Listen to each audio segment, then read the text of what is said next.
хайде тръгваме по именитото мостче да пресечем една малка река. Това е легендарен мост, по който са минавали хиляди души. Може да погледнем леко в страни, в дясно от моста, да видим малката река и след това да погледнем и отляво на моста. Видим също реката.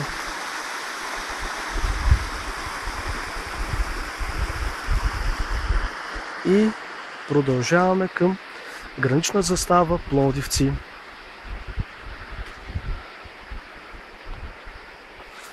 Нека да разгледаме тази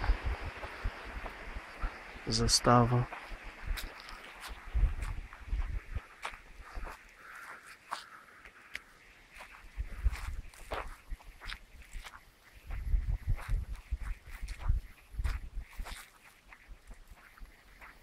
Минаваме покрай един бор, изключително високи, хубав.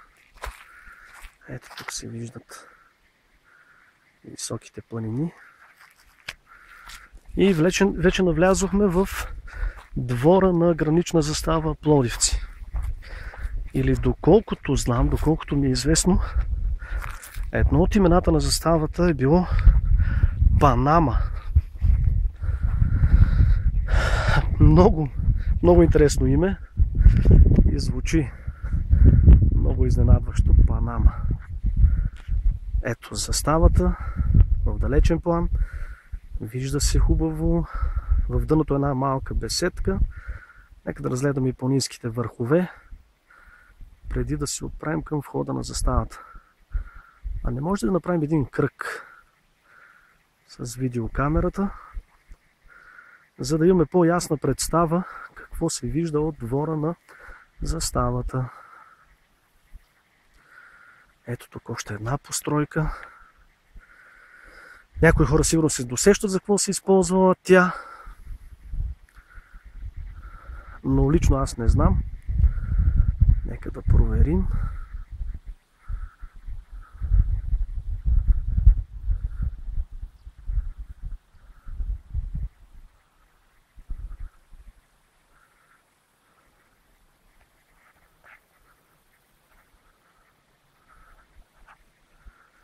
Ето заставата.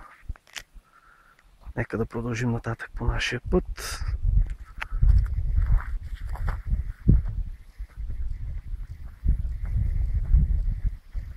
Знаем, че преди много години тази сграда се е използвала, в нея е кипяла живот, имало е интересни моменти,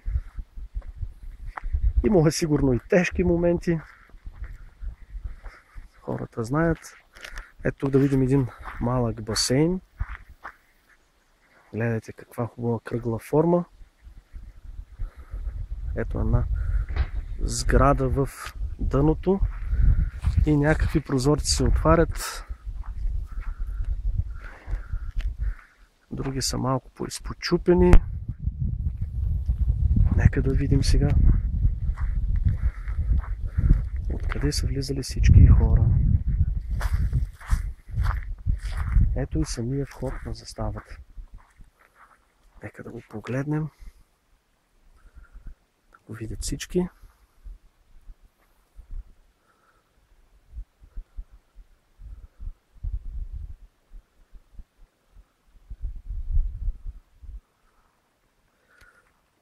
И смятам да не влизаме вътре в заставата, понеже някои хора ще останат изненадани, а може би разочаровани. По-добре е да я видим така отвън. Понеже времето, миналото, е оставило своите следи върху сградата, а тя и вече не се поддържа, затова нека да избегнем влизането в нея. Така си е по-загадъчно и по-интересно. Ето беседката. Нека да влезнем. Сега да имаше някой да донесе по едно оригинално кафе и една колечка студена. Нямаше никак да е лошо, понеже доста сме зажеднели и изпечени от слънцето. Горещото слънце. Днеска го дава до 38 градуса жега. Или опасно жълт код за високи температури в България. Да погледнем още един път тук двора. Ами това е в общи линии. Видяхме заставата.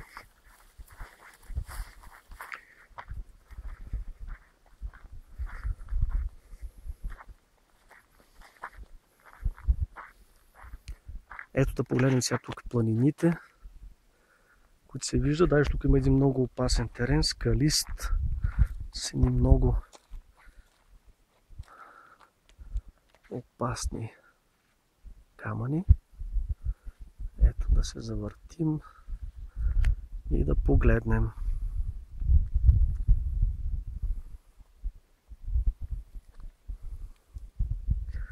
Ето е заставата от другата страна,